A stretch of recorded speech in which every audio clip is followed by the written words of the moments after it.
ሻሎም ቅዱሳን የእግዚአብሔር ሰላም ይብዛላችሁ።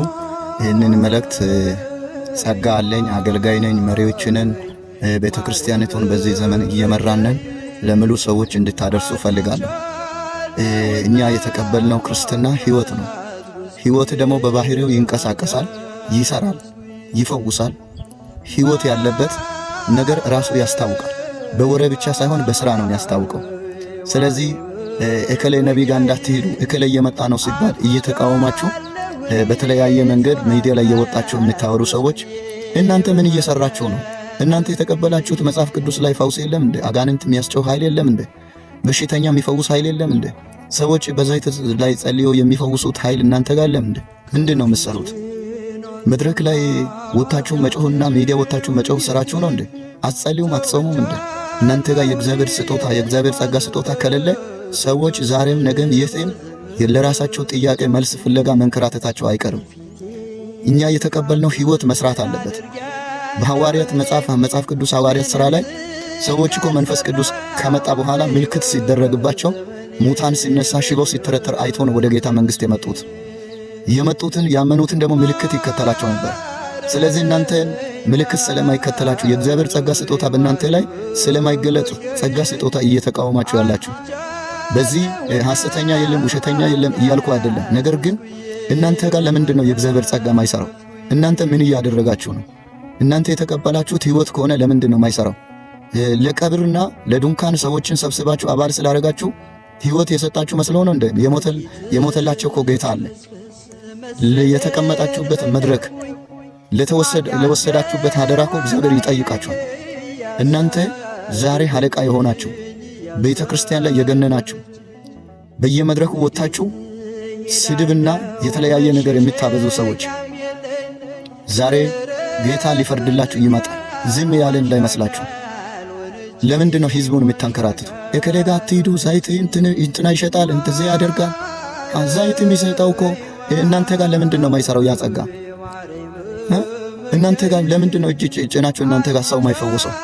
ለምንድን ነው ሰው አዲስ አበባ የሚሄደው? ለምንድን ነው ሰው ሌላ ቦታም ተንከራቶ መፍትሄ ፍለጋ የሚሄደው? እናንተ ጋር ቢሰራስ?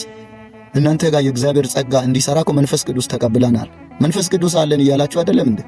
መንፈስ ቅዱስ እኮ ዝም ብሎ ኃይል ብቻ አይደለም፣ የሚሰራ ነው፣ የሚፈውስ ነው፣ ለህዝቡ ጥያቄ መልስ የሚመልስ ነው፣ የሚያጽናና ነው። ለምንድን ነው እናንተ እየወጣችሁ ተቃውሞ ብቻ ጩኸት ብቻ ስራ የሆነባችሁ ሰዎችን ከሐሰት ትምህርት ለመከልከል እናንተ መጀመሪያ ምን እየሰራችሁ ነው? ምን እያደረጋችሁ ነው? እናንተ መጀመሪያ መድረክ ላይ መጮህና ጽሑፍ መጻፍ እኮ ህይወት አይደለም። በሰው ህይወት ላይ መጻፍ ካልቻልክ፣ የሰው ህይወትን መቀየር ካልቻልክ፣ የሰው ህይወት ላይ ተጽዕኖ መፍጠር ካልቻልክ ምንድነው መድረክ ላይ ምንድነው የምትሰራው? ተማሙቃችሁ እንደ ንጉስ ወንበር ላይ ተቀምጣችሁ የገነናችሁ ወንጌላውያን አገልጋዮች፣ ፓስተሮች፣ እንትኖች ተብላችሁ ስም ተሰጥቷችሁ ያላችሁ ሰዎች እከሌ ይመጣል እንዳትሄዱ ሐሰተኛ ነብይ ነው።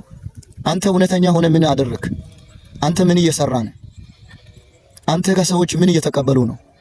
የሰዎችን ህይወት እየወጣ ሽባ እያደረክ እየተቃወምክ ሰዎቹም በድንዛዜ ቸርች መጥቶ በድንዛዜ እንዲሄዱ እያደረክ ህይወትን የማይለውጥ ትምህርት ይዘ እከሌ ጋር እንዳትሄድ ምን እየሰራኝ ነው? አንተ መጀመሪያ አንተ ለራስህ እንድመች በዚህ ዘመን ነብይ የለም፣ በዚህ ዘመን አገልጋይ የለም፣ በዚህ ዘመን እንደዚህ የለም። በሐዋርያት ዘመን ብቻ ነው መንፈስ ቅዱስ የሰራው። መንፈስ ቅዱስ በእኛ ዘመንም ይሰራል። ኢየሱስ ክርስቶስ ትላንትም ዛሬም እስከ ዘላለም ያው ነው። ኢየሱስ ክርስቶስ አላረጀም፣ ኃይሉ ጉልበቱ አልበረደም። ባመኑት ላይ በተቀቡት ላይ ዛሬም ለመስራት የእግዚአብሔር እጅ ዛሬም አላጠረም። እናንተ ናችሁ የእግዚአብሔር እጅ እንዲያጥር ያደረጋችሁ። ለእናንተ እንዲመች ለስጋችሁ እንዲመች ብላችሁ ሰዎችን የምታጠምዱ እግዚአብሔር ይፈርዳል። ይመጣል። እግዚአብሔር የእረኞች አለቃ ይመጣል። እንደዚህ አይቀጥልም። የሚነቃ ትውልድ ይመጣል። ፈውስ ያለበት ጸጋ ያለበት የእግዚአብሔር ክብር ያለበት ትውልድ ሲመጣ አንተ ትለቃለህ ወንበሩ። አፋለል አንተ ለመቃወም አንተን እንድትቃወም ማን ነው መልእክት የሰጠህ? እግዚአብሔር ተቃወም ብሎ ነው? ለራሴ ዓላማ መጽሐፍ ቅዱስ ጥቅስ እየተጠቀምክ ለራሴ ዓላማ ጥቅስ እየጠቀስክ ሰዎችን ትውልድን የምታሳድድ አንተ ራስህ ምን እየሰራህ ነው?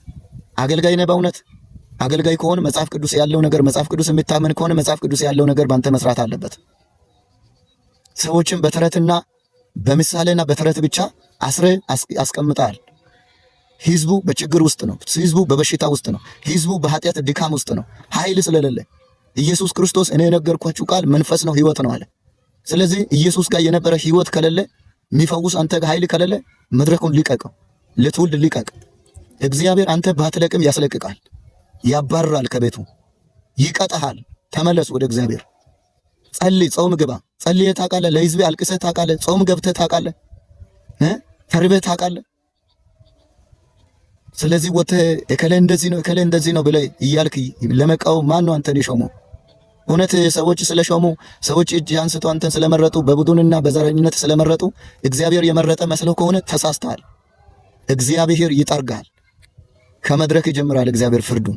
ስለዚህ ወደ እግዚአብሔር ተመለሱ። ዛሬ ይሄ መልእክት ለሁሉ እንዲደርስ ሼር አድርጉ። ኢትዮጵያ ምድር ላይ ያለ መንፈስ ቅዱስ እንዳይሰራ የሚያደርግ ዱካክ ነው። ይሄ ሲስተም ነው። ይሄ ያጋንንት ሲስተም ነው።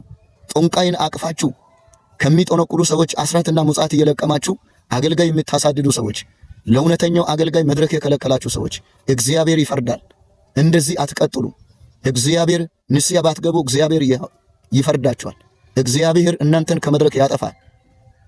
እንደዚህ አትቀጥሉ። ሌሎች ይህንን መልእክት ሼር አድርጉ፣ አድርሱ። ኢየሱስ ክርስቶስ ለዘላለም ጌታ ነው።